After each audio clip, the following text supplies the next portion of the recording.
Hi friends, kitchen कट्टा ह्या आपल्या यूट्यूब चॅनलमध्ये आपल्या सर्वांचं खूप खूप मनापासून स्वागत. आज आपण बनवतोय मस्त असं मसाला चपाती सँडविच. सँडविच म्हटलं की आपल्याला ब्रेड आठवतो, पण आज आपण ब्रेडऐवजी चपाती वापरणार आहोत. एकदम हेल्दी, मुलांना तुम्ही देऊ शकता नाश्त्याला किंवा टिफिनलासुद्धा आपण हे सँडविच देऊ शकतो. त्यासाठी मी इथे एक चपाती घेतली आहे आणि त्यावरती मी बटर स्प्रेड करून घेतला आहे. त्यावरती अगदी थोडासा सॉस वापरणार आहे, कारण आपण इथे हेल्दी बनवतो आहे. फक्त टेस्टसाठी आपण थोडासा सॉस घेणार आहोत आणि अगदी थोडंसं मेयोनीज घ्यायचं आहे.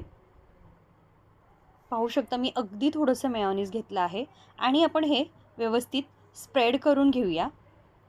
थोडीशी टेस्ट येण्यासाठी आपण हे 2 सॉस लावून घेतले आहेत. आलू टिक्कीचा मसाला माझ्याकडे उरला होता, तर त्याचा आपण आता सँडविच बनवणार आहोत. मी असं रेक्टँगल शेपमध्ये बनवून घेतलं आहे. तुम्हाला हवं असेल तर तुम्ही सर्कल किंवा ट्रायंगल शेपसुद्धा देऊ शकता. तर त्यावरती मी कांदा ठेवते आहे. तुम्ही इथे तुमच्या आवडीनुसार भाज्या यूज करू शकता. मी इथे कांदा आणि टोमॅटोज वापरणार आहे. तुम्ही काकडी, ढोबळी मिरचीसुद्धा वापरू शकता किंवा बीटसुद्धा खूप हेल्दी असतं. थोडंसं काळं मीठ टाकूयात, म्हणजे कांदा आणि टोमॅटोसाठी टेस्ट येण्यासाठी. त्यावरती मी चीज किसून घेते. चीज स्लाइससुद्धा यूज केली तरी चालेल. मी इथे चीज किसून घेतला आहे आणि आपण ह्याला फोल्ड करून घेऊयात. आपण अशा प्रकारे फोल्ड करून घेणार आहोत.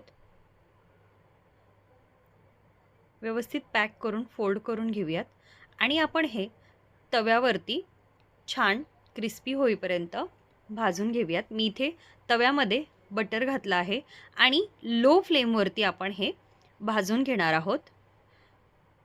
जर फ्लेम फास्ट केली तर चपाती पटकन जळून जाईल, म्हणून आपण लो फ्लेमवरती हे भाजून घेऊयात. मी अशाच प्रकारे अजून एक बनवलं आहे, ते सुद्धा मी सोबतच भाजून घेते. अगदी सोपी रेसिपी आहे आणि झटपटसुद्धा,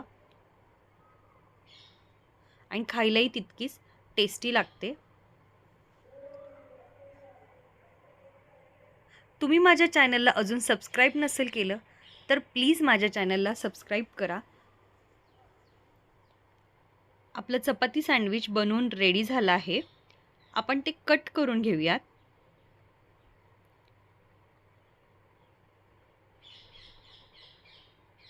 एकदम हेल्दी, कुरकुरीत आणि टेस्टी असं सँडविच बनवून रेडी झालं आहे.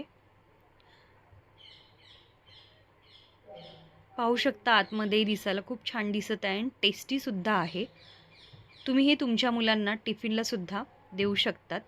तुम्हाला ही माझी रेसिपी कशी वाटली नक्की कळवा. आवडली तर माझ्या चॅनलला सबस्क्राईब करा. पुन्हा भेटूया अशाच एका हेल्दी आणि मस्त रेसिपीमध्ये. तोपर्यंत धन्यवाद.